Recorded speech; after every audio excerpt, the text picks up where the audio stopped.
Yeah, okay, well, Sam is going to open up with a question, but if anyone has any questions, just make a signal to me, and then I'll put that to you after the question's been finished. Okay, so I know you kind of ended that on a somewhat depressing note, but you're talking about sort of people electing clowns in Italy or voting for UKIP.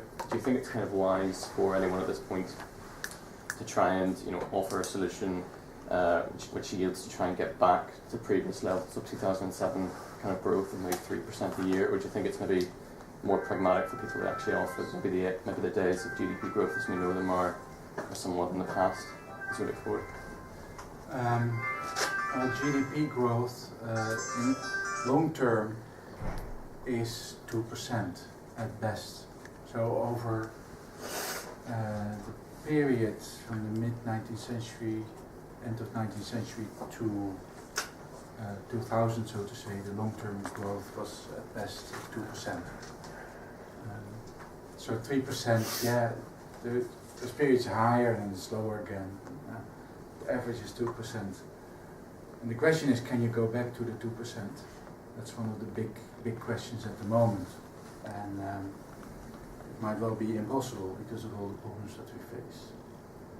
But that is a slightly different thing than what I wanted to say here about competition.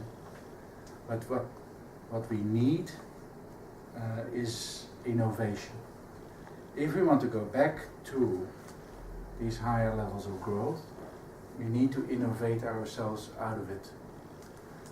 And we did that in the past several times. For example, the Industrial Revolution is essentially that we innovated ourselves out of a big mess, which is called the pre-modern society, where you have the permanent economic crisis as well. And we got rid of absolute kings and all that.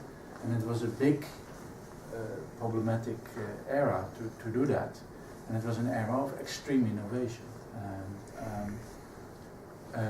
We did it again at the end of the 19th century, where we had the so-called Long Depression, which was a very problematic period as well, in which the greatest innovation happened that we know, and that was the creation of the consumer capitalist society. So we got electricity and a combustion engine and all that stuff. Huge technological progress. And in the institutional sphere, the political sphere, we got unions, we got socialism and communism, all these ideas came up, and they fitted very well.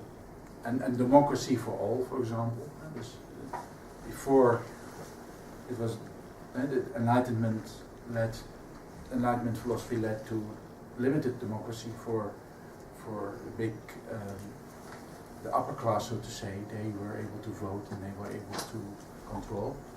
But then democracy for all came about, and that fitted extremely well with consumer capitalism. What we are now looking at is the end of consumer capitalism in some sense, because things are not working anymore.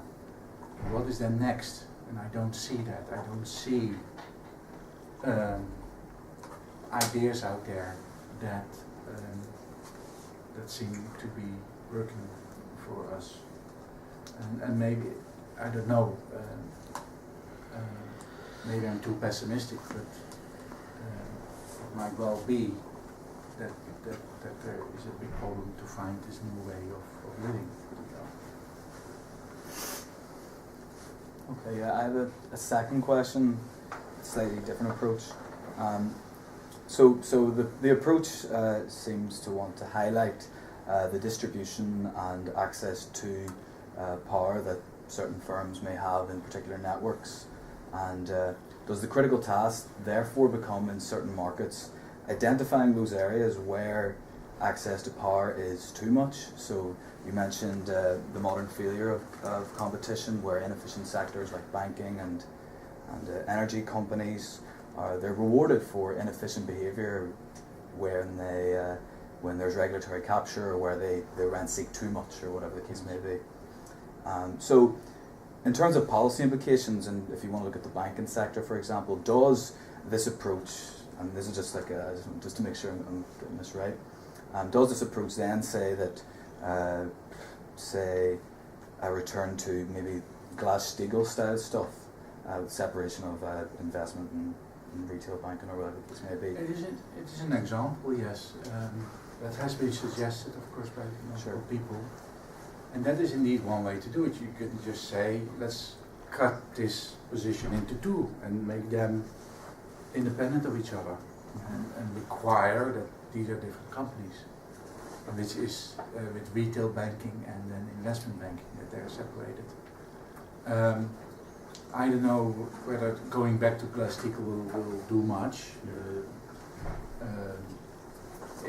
It has everything to do with consciousness also. Glass-Steagall worked because people believed in it somehow, and that things had to be done that way to prevent another Great Depression. And so it has to do with consciousness also of the people. And for example, one of the greatest contradictions of the current age is when you look at the end of the Second World War, huge innovation happened there. In particular in the social security area, and in the UK the NHS was created. But at the same time, there was the biggest government debt ever, namely the debt that was created by the Second World War. And still they did it, and they still believed in it, and they just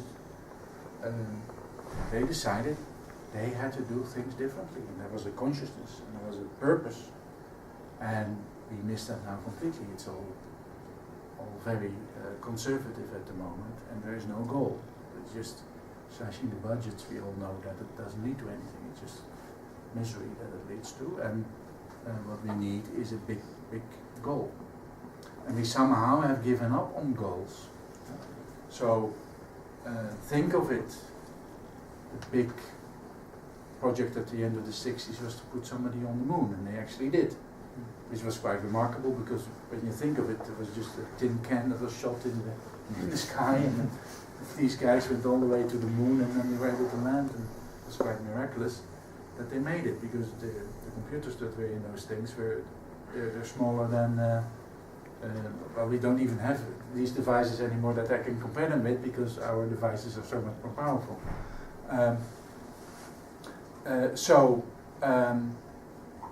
It is just the belief in things and the purpose of things, and we lost that somehow in the 70s and 80s, in my opinion. And how do you get that back? I mean, how do you get that back? It is a collective spirit that you somehow miss, of what we are doing here together on this earth, and how we are going forward, and how our society should look. It's very hard. Yeah. Yeah. So I'll try to make this coherent. So it's sort of following up the question that Connor asked a little bit. So you mentioned the role of financial markets in the world today, and like it seems to me that maybe something that's changed in the last few decades is that, or the last century, is that the governing of society doesn't necessarily really take place within the state anymore. You know, the government, the governing of societies takes place in sort of diffuse institutions and things like that. And so, is it then necessary that some of these changes that you're maybe hinting at, and reconfiguring middlemen positions and networks and some of the stuff that Connor was talking about, does that then have to be not pitched just in a way that appeals to the people in those societies and politicians, but also to, say, financial markets that maybe don't have incentives to change because they get to discipline basically government behavior, by these mechanisms of rating credit or withholding credit, anyways, I don't know if that's a question as much as a comment, but I'll leave it right there. No, you put it very well. Indeed, nation states are obsolete at the moment. They have nothing to report anymore, nothing to say. Those TNCs are in control, and that is where all the action is at the moment. And those are very hard to control from the people, right? How can the people control what the TNCs are doing? And in capitalism, capitalist democracy, maybe I should say that, we were able to control the nation states for a while. Of course, the strange thing is that after the Second World War, the nation state was already obsolete, because then the action all happened at the international level, at the international bodies, like the European Union was created, and you got treaties and things like that. That is where the action was. But even indirectly, we don't have control of that anymore, because they are also obsolete now, and the TNCs have really the control now. And they do not care about society. That is very clear. That's one of the things. They avoid taxes. They don't pay taxes anywhere in the world. It's Starbucks, for example, Amazon, all these corporations I mentioned, they do not contribute to society at the moment. So the question is now, how do the people get control and the benefits from these TNCs? That is the question. And I do not know. I have no clue. And that nobody knows that, and that's why we are also in this crisis in some sense. Because these TNCs are exactly in those middleman positions in the networks. And since they do not fall under one government, and they cannot be regulated, all of the story in some sense is just, it's a story. Ryan? I think when you're answering Sam or Connor's question, you pointed out that all the different areas in history where our complete views of politics and economics have been changed by sort of massive events. And you also spoke about how now we need to become more network conscious, which would perhaps be part of the step towards a new social consciousness. Do you think perhaps that hasn't happened because in the other instances you suggested things were really bad, whereas now, although yes, a lot of misery has been caused by the financial crash and stuff, it's sort of the same as usual, just business as usual, and people haven't been maybe hit as hard as they had been in the past, so there isn't the same drive towards social change, and perhaps that's why we now linger in this period of nothing, basically, of very little growth and just economic stagnation. Yeah, no, I agree. That's partially the story. But of course, if it will continue like this for a while, our living standards will go down, and there will be more misery, definitely. So, but there will be unrest as a consequence. But what that will lead to, that's another question. It might well just be the breakdown of everything at some point. I mean, look at Greece. That is, of course, in some sense, a good example of what all this mess leads to, where living standards has collapsed quite drastically, and it is really quite bad. There's politicians are not at all listening to the people anymore. They just live in a different world. The permanent protests, all kinds of things happening, and so what do we get? Fascism comes back, right? And what will that lead to then? It's not good. In many ways, it's not good. So, I don't know. These are very hard questions, but they are the right questions that we have to contemplate on. Time for one, maybe two more questions. So, Gabriel, do you want? In response to what you were saying there about the transnational corporations essentially just having control and making nation states obsolete. This is probably like a very basic idea, probably everyone probably thought of at one point in response to this, but what about that idea of all people, because we have less control, because governments have less control, so therefore democracy is becoming less useful, becoming more obsolete. What about the idea of all of us, like collectively, or some sort of mass movement for people to become more business savvy, or become more interested in the actual stock market, and therefore become investors, and therefore if there was some kind of collective moving to invest or like as a group into sort of one TNC and the other TNC, eventually it would be a form of democracy, but through the market. What's your and therefore as a sort of influential force to change how TNCs run themselves? What's your thoughts on that? Well, that is where the innovation has to come from, that people start to do things by themselves and try to find alternatives. But to go back to these old-fashioned structures like stock markets and capital markets is not the way. I mean, I believe that the stock market is just a kind of game at the moment. There's very little gain from the economy from this. It's just a kind of valuation game. And at the moment, the stock market is at its highest peak in history. Why is that? There's a depression going on in the West. Has that no effect at all on stock values? Even though it's at the highest peak, we cannot secure our pensions somehow because computations are made with very low interest rates. So what use is all this stuff? I mean, if you have the highest peak in the valuation of your assets, because we have all invested in these stocks, our pension money, why can we not guarantee a good pension? That's one of those questions that I don't understand. Why is interest rate so low? That there are some big mysteries to me. And there's also a theory that says that interest rates are reflecting a level of activity in the economy. And the low interest rate is that essentially there's very little going on. That the economy is not sufficiently progressing, and that there is that ties in also with stagflation, right? It's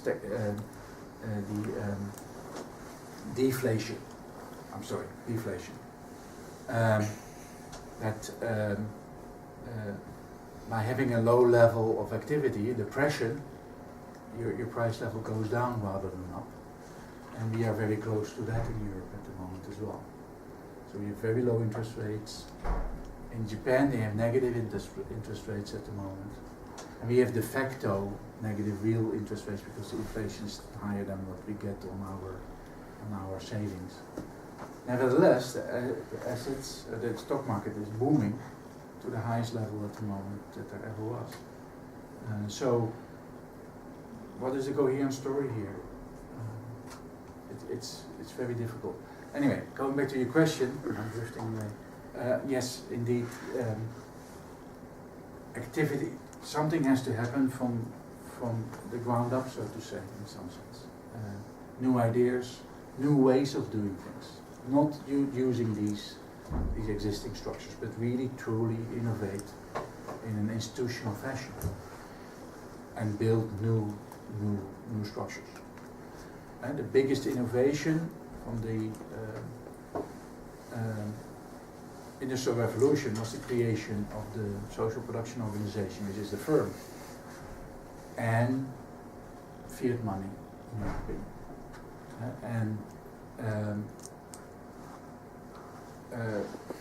It's time for something else, a new kind of organization form in which we do things. But it is not easy. It's not easy at all. Okay, so unless we have any more questions, I think we can call it there and give Professor Gilles a big round of applause.